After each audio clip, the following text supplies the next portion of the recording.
Welcome everyone in my computer screen. আজকের সেশনে আমরা যে বিষয়গুলি শিখব, অর্থাৎ আজকের আমাদের সেশন লার্নিং আউটকাম, সেটা আমরা একটু দেখে নিই। আমরা হচ্ছে computer operation level 3 according to competency standard of national skill development authority. এই অনুযায়ী আমরা আমাদের কোর্সগুলা ধাপে ধাপে শেষ করব। এটার জন্য আমরা আজকের session manipulate desktop icon, folder create by mouse by keyboard, folder rename, folder অথবা ফাইল ডিলিট এবং রিস্টোর। আজকের সেশনটি যদি আপনি কমপ্লিট করেন তাহলে আপনি বুঝতে পারবেন কিভাবে ডেস্কটপ আইকনগুলো রিঅ্যারেঞ্জ করতে হয়, যদি কোনো ডেস্কটপ আইকন ডিলিট হয়ে যায় সেটা কিভাবে রিস্টোর করতে হবে, বা হারিয়ে গেলে সেটা পুনরায় ফিরিয়ে আনতে হবে, কিভাবে আপনি ফোল্ডার তৈরি করবেন মাউস দিয়ে এবং কিবোর্ড দিয়ে, এবং ফোল্ডার রিনেম করা, ফাইল ডিলিট করা এবং রিস্টোর করা। এই পুরো বিষয়টা যদি আপনি আজকে একটু মনোযোগ দিয়ে জেনে নেন বা বুঝে নেন, তাহলে আপনি আপনার কম্পিউটারের পার্সোনালাইজ এগুলা সঠিকভাবে করতে পারবেন, আপনার মতো করে সাজিয়ে নিতে পারবেন। চলুন আমরা সেশনটি শুরু করি। আমরা চলে এসেছি আমাদের ডেস্কটপে। আমাদের ডেস্কটপে যে ব্যাকগ্রাউন্ডটি আছে, যে স্ক্রিনটি দেখা যাচ্ছে, প্রথমে আমরা এটি একটু চেঞ্জ করে নিই। আপনারা সবাই খেয়াল করবেন কিভাবে এটি চেঞ্জ করছি। আমি ডেস্কটপের উপরে মাউসের রাইট বাটন ক্লিক করছি। ক্লিক করার পরে পার্সোনালাইজ এই অপশনে যাব। যাদের একটু ব্যাকডেটেড উইন্ডোজ দেওয়া আছে, উইন্ডোজ 10, তারা আপনারা এই অপশনটি এইভাবে পাবেন না, একটু অন্যভাবে পাবেন। আপনি পার্সোনালাইজ এটি খুঁজে নেবেন।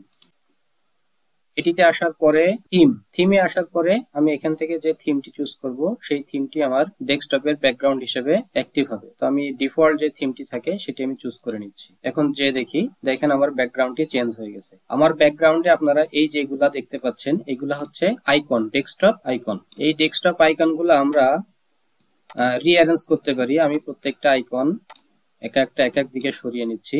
আমি এটা দেখাবো কিভাবে সুন্দরভাবে আবার এক সিরিয়ালে একই জায়গায় আনতে হবে। তো এটার জন্য আমি আমার ডেস্কটপের পরে মাউসের রাইট বাটন ক্লিক করব। রাইট বাটন ক্লিক করার পরে এই যে এখানে যেটি আছে শর্টেড বাই নেম আমি ক্লিক করলে এটা দেখেন ঠিক আগের মতো একবারে সবগুলা রিঅ্যারেঞ্জ হয়ে গেছে। তো এটার পরে আমাদের আসছে এখানে ভিউ, অর্থাৎ আমার যে আইকন গুলো আছে এইগুলার আমি কত বড় বা কিভাবে দেখতে যাচ্ছি সেটা এখান থেকে আপনারা সিলেক্ট করতে পারেন। আমি যদি লার্জ আইকন দিই, দেখেন আমার প্রত্যেকটা আইকনের সাইজ লার্জ হয়ে গেছে, বড় হয়ে গেছে আগের থেকে। তো এটি দেখতে ভালো লাগছে না, আমি পূর্বের অবস্থানে যাচ্ছি। এটা মিডিয়াম আইকনই আমি সিলেক্ট রাখছি। আমার এই আইকন গুলা যদি ডিলিট হয়ে যায় তাহলে আমি এটি কিভাবে আনবো? আমি এখন আমার এই যে দিস পিসি, এই আইকনটি আমি ডিলিট করে দিচ্ছি। এটা আমি ডিলিট করে দিলাম। এবার এটা আমি কিভাবে রিটার্ন নিয়ে আসতে পারি সেটি আমি দেখাচ্ছি, এবং খুবই গুরুত্বপূর্ণ। এটার জন্য আমি ডেস্কটপের পরে মাউসের রাইট বাটন ক্লিক করে পার্সোনালাইজে চলে আসব। পার্সোনালাইজ থেকে আমি এখানে থিমে যাব। থিম থেকে এই যে আপনারা এখানে দেখতে পাচ্ছেন ডেস্কটপ আইকন সেটিং, আমি এটিতে ক্লিক করব। ক্লিক করার পরে এই পপআপটি আমার সামনে আসবে। এখান থেকে কম্পিউটারে চেক ইন করে আমি অ্যাপ্লাই দিব, অ্যাপ্লাই দিয়ে ওকে দিব। দেওয়ার পরে দেখুন আমার দিস পিসিটা এখানে চলে এসেছে। তো আমি এটা রিঅ্যারেঞ্জ করে নিতে পারি, শর্টেড বাই নেম। দেখেন আমার দিস পিসিটা সবার আগে চলে এসেছে। আমার এখানে এই যে দেখতে পাচ্ছেন একদম নিচে যে বারটি, সেটি হচ্ছে টাস্ক বার। এই যে একদম নিচে টাস্ক বার, অর্থাৎ আমার কম্পিউটারে যে প্রোগ্রামগুলো রান থাকবে সেইগুলা এখানে আমি পেয়ে যাব। এখন এখানে দেখেন আমার এই দুইটি প্রোগ্রাম রানিং আছে, একটি হচ্ছে স্ক্রিন রেকর্ডার আর একটি হচ্ছে পাওয়ার পয়েন্ট। এই দুইটি প্রোগ্রাম রানিং আছে, যার কারণে নিচে একটি ছোট্ট ডট দেখা যাচ্ছে। আর কোনো প্রোগ্রাম কিন্তু আমার এখানে রানিং নাই, কিন্তু এখানে আইকনগুলো আমি পিন করে রেখেছি। এগুলো এভাবে রাখা, এটা হচ্ছে পিন করে রাখা। যদি আমি এখান থেকে আমার ক্রোম এটা যদি আমি ডিলিট করে দিই তাহলে কিভাবে ডিলিট করব? এটার উপরে আমি রাইট বাটন ক্লিক করব। রাইট বাটন ক্লিক করে আমি আনপিন ফ্রম টাস্কবার এটাতে ক্লিক করে দিব। তো আমি এটা আনপিন ফ্রম টাস্কবার করে দিলাম। দেখেন আমার গুগল ক্রোমটা কিন্তু চলে গেছে। এখন এই গুগল ক্রোমটা আমি আবার এখানে কিভাবে পিন করতে পারি? আমি গুগল ক্রোমটা সার্চ করব। আমার এই টাস্ক বারে যে সার্চ অপশনটি দেওয়া আছে এখান থেকে সার্চ করব। এই যে গুগল ক্রোম, এটি আমার এখন এই টাস্ক বারে পিন করতে হবে। তাহলে আমি এটা কি করব? আমি এটি ওপেন করে নিচ্ছি। আমার এটি ওপেন হয়ে গেল। ওপেন হয়ে যাওয়ার পরে দেখেন এই নিচে একটা ডট আসছে, দ্যাটস মিন এটা আমার ওপেন আছে। এখন এইটার উপরে আমি সেম ভাবে রাইট বাটন ক্লিক করে পিন টু টাস্ক বার, আগে করেছিলাম আনপিন, এখন করব পিন টু টাস্ক বার। এটাতে ক্লিক করলাম। এটা দেখেন এখন টাস্ক বারে পিন হয়ে গেছে আগের মতোই। তো এইভাবে আমরা আমাদের টাস্ক বারের আইকনগুলা পিন এবং আনপিন করতে পারি। তো এইভাবে আপনারা আপনাদের কম্পিউটারের ডেস্কটপটি রিঅ্যারেঞ্জ করতে পারেন, নিজের মতো করে সাজিয়ে নিতে পারেন। এবার আমাদের পরবর্তী যে টপিকটা ছিল সেটি হচ্ছে folder create by mouse and keyboard. কিভাবে আমরা ফোল্ডার তৈরি করব সেটি দেখে নিই। আমরা যদি ডেস্কটপে একটি ফোল্ডার তৈরি করতে চাই, আমরা ডেস্কটপে থাকতে হবে। ডেস্কটপে আসার পরে আমি মাউস থেকে রাইট বাটন ক্লিক করব। রাইট বাটন ক্লিক করার পরে এই যে নিউ অপশনটি, এই নিউ এর পরে মাউস ক্লিক করে ধরে রাখলে এরকম আরেকটি সাব মেনু আসবে। আমি যদি নিউ এর থেকে সাইডে চলে যাই বা নিউ এর থেকে অন্য কোথাও সরে যাই তাহলে কিন্তু সাব মেনুটি হারিয়ে যাবে। আমাকে নিউতেই মাউসটা ধরে রাখতে, আমাকে নিউ বরাবর এইভাবে আসতে হবে, এসে এই ফোল্ডারে ক্লিক করতে হবে। ফোল্ডারে ক্লিক করলে এই যে ফোল্ডারটি চলে এসেছে। এখন নিউ ফোল্ডার লেখাটুকু ব্লু কালার হয়ে আছে, দ্যাটস মিন এটা এখন সিলেক্ট আছে। এই সিলেক্টের উপরে আমি যদি এখন যা লিখবো সেটাই এখানে ক্রিয়েট হবে। আমি এখানে 2025 লিখলাম। লিখে আমি বাইরে মাউসের একটা ক্লিক করতে পারি অথবা কিবোর্ড থেকে ইন্টার প্রেস করতে পারি। আমি বাইরে ক্লিক করছি, আমার ফোল্ডারটি রিনেম হয়ে গেল। এখন এই সেম ফোল্ডারটি আমি কিবোর্ড দিয়ে কিভাবে তৈরি করবেন সেটি বলে দিচ্ছি। আপনি যেই স্থানে ফোল্ডারটি তৈরি করতে চান আপনাকে সেই স্থানে আসতে হবে। আসার পরে আপনি কিবোর্ড থেকে কন্ট্রোল শিফট এন প্রেস করবেন। দেখেন আমার এখানে এই যে নিউ ফোল্ডার এটি চলে এসছে। তো আমি এটার একটা নাম দিচ্ছি 2025-1। কেন 2025-1 দিচ্ছি? কারণ একটা প্লেসে একই নামে দুইটা ফোল্ডার ক্রিয়েট করা সম্ভব না। যেহেতু আমার প্লেস এখানে ডেস্কটপে আমি এক নামে একটা ফোল্ডার বা এক নামে একটি ফাইলই রাখতে পারবো, একাধিক ফাইল রাখতে পারবো না। আমি বাইরে ক্লিক করছি, তাহলে আমি একটি ফোল্ডার, এই ফোল্ডারটা আমি মাউস দিয়ে ক্রিয়েট করেছি এবং এই ফোল্ডারটি আমি কিবোর্ড দিয়ে ক্রিয়েট করেছি। আমি আপনাদেরকে অনুরোধ করব কিবোর্ড দিয়ে ফোল্ডার ক্রিয়েট করো, তাহলে আপনি অল্প সময়ে একটি ফোল্ডার তৈরি করতে পারবেন এবং পরবর্তীতে আপনার কাজের জন্য সেটি খুবই হেল্পফুল হবে। তাহলে আমাদের পরবর্তী টপিক যেটা ছিল সেটা হচ্ছে ফোল্ডার রিনেম। ফোল্ডার রিনেম করার জন্য আমি আপনাদেরকে দুইটা প্রসেস দেখাবো, একটি হচ্ছে কিবোর্ড দিয়ে আর একটি হচ্ছে মাউস দিয়ে। তো মাউস দিয়ে আমি এই ফোল্ডারটি রিনেম করছি, যেটা আমি কিবোর্ড দিয়ে তৈরি করেছিলাম সেটা আমি মাউস দিয়ে রিনেম করছি। আমি ফোল্ডারের উপরে রাইট বাটন ক্লিক করব। রাইট বাটন ক্লিক করার পরে আমি এখানে আসব শো মোর অপশন। যাদের কম্পিউটারে উইন্ডোজ 11 দেওয়া তাদের এই শো মোর অপশনে আসতে হবে, আর যাদের উইন্ডোজ 10 দেওয়া তারা একবারে সরাসরি এই পপ আপটি পেয়ে যাবেন। তো এখান থেকে আপনি এই যে নিচ থেকে 2 নাম্বার রিনেমে ক্লিক করবেন। ক্লিক করার পরে দেখেন এখানে ব্লু কালার হয়ে আছে।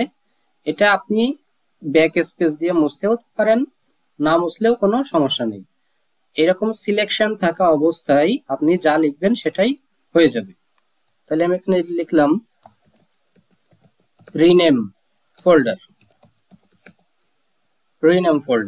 লিখে আমি বাইরে ক্লিক করছি অথবা কিবোর্ড থেকে এন্টার প্রেস করছি। তাহলে আমি এটা মাউস দিয়ে রিনেম করলাম। এবার এই ফোল্ডারটি আমি কিবোর্ড দিয়ে রিনেম করব। কিবোর্ড দিয়ে রিনেম করতে গেলে আমি ফোল্ডারটি একবার ক্লিক করব, মাউসের লেফট বাটন ক্লিক করব। ক্লিক করার পরে আমি কিবোর্ড থেকে প্রেস করব F2 করলে দেখেন আমার ফোল্ডারের নেমটি সিলেক্ট হয়ে গেছে। এবার আমি এখানে লিখে দিচ্ছি F2 লিখছি এই কারণে যে আপনাদের জন্য মনে থাকে F2 প্রেস করলে এটি রিনেম করা সম্ভব। তাহলে আমরা দুই ভাবে ফোল্ডার রিনেম করা শিখলাম। এরপরে আমরা আসছি ফোল্ডার বা ফাইল ডিলিট। এটা ডিলিট করব কিভাবে? এটা ডিলিট করার জন্য আমি কিবোর্ড দিয়েও ডিলিট করতে পারি, মাউস দিয়েও ডিলিট করতে পারি। আমি যদি এই ফোল্ডারটি সিলেক্ট করে কিবোর্ড থেকে ডিলিট প্রেস করি এটি ডিলিট হয়ে যাবে। তাহলে এটা ডিলিট হয়ে কোথায় গেল? আমার এই যে রিসাইকেল বিন, এই রিসাইকেল বিনে এসে এটি জমা হবে। তাহলে এখান থেকে এখন যদি এই ফোল্ডারটি আমি ডিলিট করতে চাই তাহলে আমি ফোল্ডারটি মাউস দিয়ে ডিলিট করছি। এখন মাউস দিয়ে ফোল্ডারের উপরে এসে রাইট বাটন ক্লিক করছি। রাইট বাটন ক্লিক করার পরে এই যে এখানে আছে ডিলিট, এখান থেকে আপনি ডিলিট প্রেস করলে ডিলিট হয়ে যাবে, অথবা শো মোর অপশনে এসে এই যে নিচ থেকে 3 নাম্বার ডিলিট, এখানে আপনি ক্লিক করলে এটা ডিলিট হয়ে যাবে। তো আমি এখান থেকে ডিলিট করছি, আমার ফোল্ডারটি কিন্তু ডিলিট হয়ে গেছে এবং এই দুইটা ফোল্ডার এখন আমার যে জমা হয়েছে রিসাইকেল বিনে, এই যে রিসাইকেল বিনে আমার দুইটি ফোল্ডার চলে এসেছে।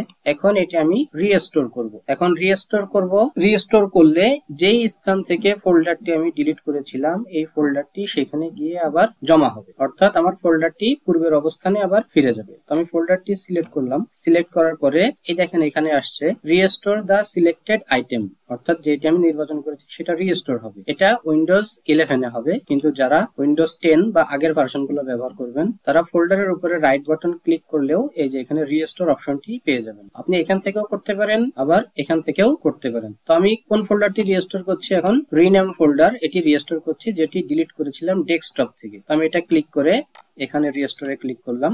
দেখেন রিসাইকেল বিন থেকে আমার এটি চলে গেছে, চলে গিয়ে আমার এই যে এখানে এসে জমা হয়েছে, অর্থাৎ পূর্বের অবস্থানে চলে আসছে। এখন এই ফোল্ডারটি আমি মাউসের রাইট বাটন ক্লিক করে রিস্টোর করছি। রিস্টোর করলেও এটি আমার এখন এই যে এখানে চলে আসছে দুইটা ফোল্ডারই। এই ফোল্ডারটি আমি আবার ডিলিট করে দিচ্ছি। ডিলিট করে দেওয়ার পরে এই যে রিসাইকেল বিনে চলে এসেছে, এখানে রিসাইকেল বিন লেখা থাকবে, এই যে এখানে লেখা থাকবে। এখন রিসাইকেল বিন থেকে যদি আমি ডিলিট করে দিই তাহলে এটি আর কখনোই পাওয়া যাবে না। এই যে এখান থেকে যদি আমি এখন ডিলিট করে দিই তাহলে এই ফোল্ডারটি আমি আর রিস্টোর বা রিকভারি করতেই পারবো না। আমি এটা ডিলিট করছি না, রেখে দিচ্ছি। আবার রিনেম ফোল্ডার, এই ফোল্ডারটি আমি একবারে পার্মানেন্টলি ডিলিট করে দিব। এমন ভাবে ডিলিট করব যেন সেটি আমার রিসাইকেল বিনে জমা না থাকে।